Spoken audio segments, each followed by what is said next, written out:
I want to talk to you today about taking control of your happiness. Some people are sacrificing their own happiness to try to keep everyone around them happy. They've got to stop by a friend's house to say hello. If not, they may get upset. They've got to work late every night. If not, the boss may be unhappy. They've got to loan this friend money. They're in trouble again. If they don't meet all these demands, rescue this person, keep this person fixed, solve this person's problem, then they'll fall out of somebody's good grace. Somebody won't understand. But God did not call you to keep everyone happy. It's good to be loving, kind, generous, but you are not responsible for other people's happiness. You are responsible to keep yourself happy. Well, Joel, if I don't loan them the money, if I don't bail them out again for the 12th time, they may get upset with me. Maybe it's time for them to be unhappy instead of you to be unhappy. If they get upset, they're not friends, they're manipulators. Your time is too valuable to go through life letting people control you, make you feel guilty if you don't come running every time they call. The easy thing is to just give in and bail them out, don't make any waves. But as long as you rescue them, and you're there to keep them fixed and to keep them cheered up, you're not really helping them, you're becoming a crutch. You're enabling their dysfunction. The only way they're really going to get free is for you to not meet all their needs and not come running every time they have a, quote, emergency. You got to put your foot down and say, I love you, but I'm not going to let you control me. I love you, but I'm not going to jump every time you call. I love you, but I am not going to feel guilty if I don't meet all of your demands. If somebody is controlling you, it's not their fault, it's your fault. You have to set some boundaries. Quit allowing them to call you all hours of the day and night and dump their problems on you. That's why we have voicemail. Quit catering to them every time they throw a fit. Ignore it.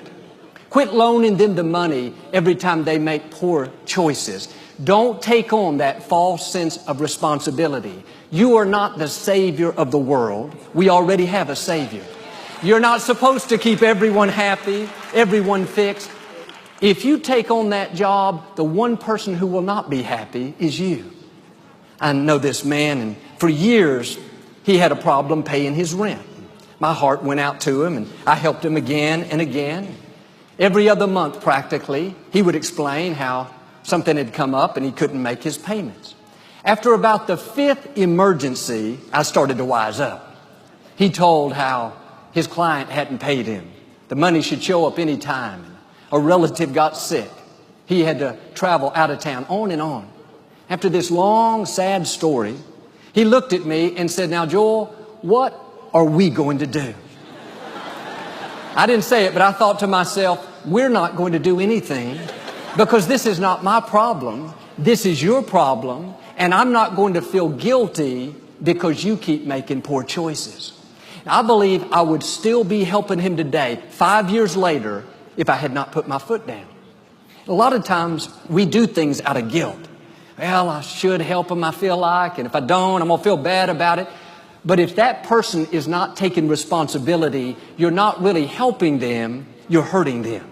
They're not having to deal with the real issues. And some people are always having a crisis. They're always in need. And it's good to help them once, twice, a dozen times. Certainly be kind, show mercy. But 5 years later, they're still having those regular emergencies, counting on you to come running. If you keep giving in, it's just like they have you as a puppet. They know if they pull this string, you'll feel guilty. Pull this string, you'll come bail them out. Pull this string, then you'll stay late and do the project for them. My message today is cut the strings. No more puppets. No more letting them make you feel guilty. No more come running. Well, Joel, if I do that, they may not be my friend anymore. There's your answer. God may have just closed that door for you. The truth is, if they get upset because you don't meet every demand, they give you the cold shoulder because you don't call on cue, they're not really a friend, they're a controller.